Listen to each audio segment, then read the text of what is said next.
This episode is brought to you by Monkey Nutrition.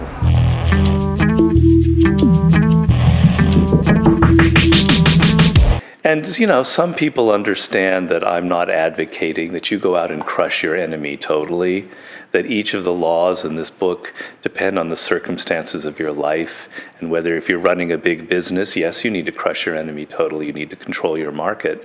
But if you're an individual working at a job, you don't have enemies to crush. So sometimes people are a bit mindless. They think these are the laws and I have to apply all of these laws, even though in the introduction I say, it depends on where you are in your life. Some laws work, some laws don't. Be a little more Asian and fluid in your thinking. Don't be so formulaic. And so I can't help if people are like that, but I drum it into them in the introductions to each book that you have to approach these books in a little more fluid manner and kind of go with the spirit of them. Yeah, you mentioned Asian. I mean, how many of your ideas in your books are kind of more Asian influence or East influence as opposed to West? Very much so, because I'm hugely interested, particularly in my first 3 or 4 books, in strategy. And you have kind of an East-West dichotomy when it comes to strategy. The West, militarily, is all about crushing that enemy, bombarding them into the dust, vanquishing them, sort of a Clausewitzian, military strategy of overpowering the enemy.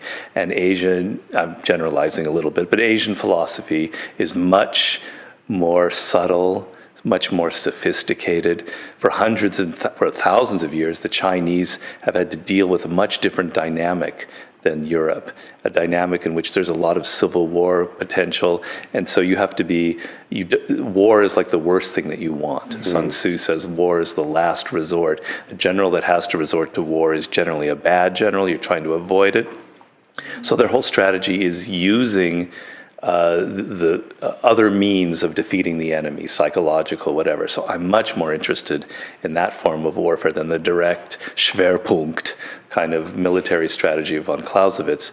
But what I love is people like Napoleon Bonaparte, who exemplifies more of the Asian philosophy. So my books are totally keyed in to the more Asian style of strategy. Wow, that's fascinating. Now, when you talk about the Western form of war, all I have is like images in my mind of the U.S. bombarding Iraq and Afghanistan, and I know they do some psyops and some covert action, but it seems like 5% of it to me. Well, the classic example, which I do in the 33 Strategies of War, is the Vietnam War. There you have the 2 forms of warfare side by side.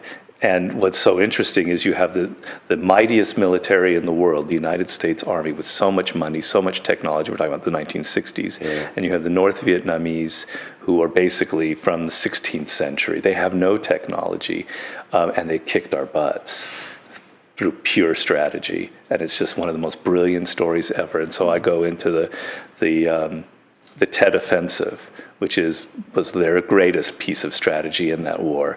And they totally defeated us through strategy. It's the most classic example I can think in history, because it's so much about technology versus strategy. And the Tet wasn't expected, was it? It was something they kept under wraps, mm-hmm. or it was expected in one part of the country and they hid it in another part of the country. Was that Well, it? It was a total distraction type thing where the first attack was in Saigon itself. Saigon itself, hitting a Marine compound. And so then the Americans are expecting here, and then they start attacking some other camp outside of Saigon, and then all the lights are on their map are suddenly, here's an attack, here's an attack, here's an attack. They didn't expect it at all. And it wasn't, what was so brilliant about the Tet Offensive is it wasn't designed to militarily defeat the United States Army. Unfortunately, thousands, well, however you want to look at it, thousands of North Vietnamese lost their lives in it.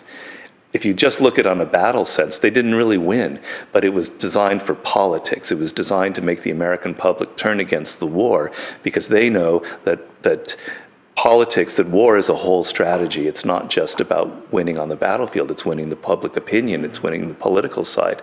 And they so diffused the American public's interest in the Vietnam War that it was the turning point, and that's what their whole strategy was. So it was so fluid, so sophisticated. It was like the difference between, have you ever watched Star Trek when Spock would play three-dimensional chess? They were playing three-dimensional chess on the Americans.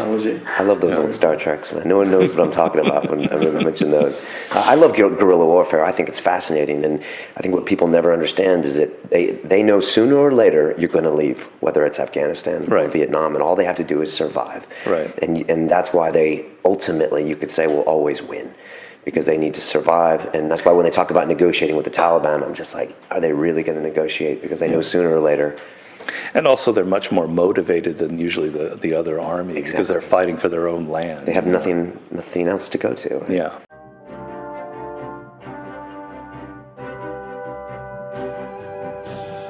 This week on London Real, we're taking you back to our 2012 interview with futurist Jacques Fresco. We must eventually design a language that's not subject to interpretation.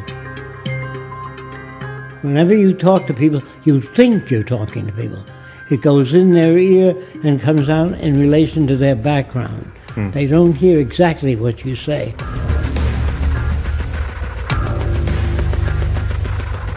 There is no way you can think outside of your culture. What if we elected you president this year and you started in the Oval Office January 20th, 2013? I'd be shot in 3 days. Who makes the decisions in the Venus Project? The answer, nobody. They arrive at them. We abolish all separate nations because they're all corrupt. Jacques Fresco has been designing cities of the future. What do you think of England and London? Foul, awful, no city planning. All cultures are corrupt. And the banking system, what do we do with Bank that? it gone, no money anymore. On Sunday, London Real presents Jacques Fresco, The Venus Project, Redux. Most politicians know nothing. Please don't take my word for it. Ask them.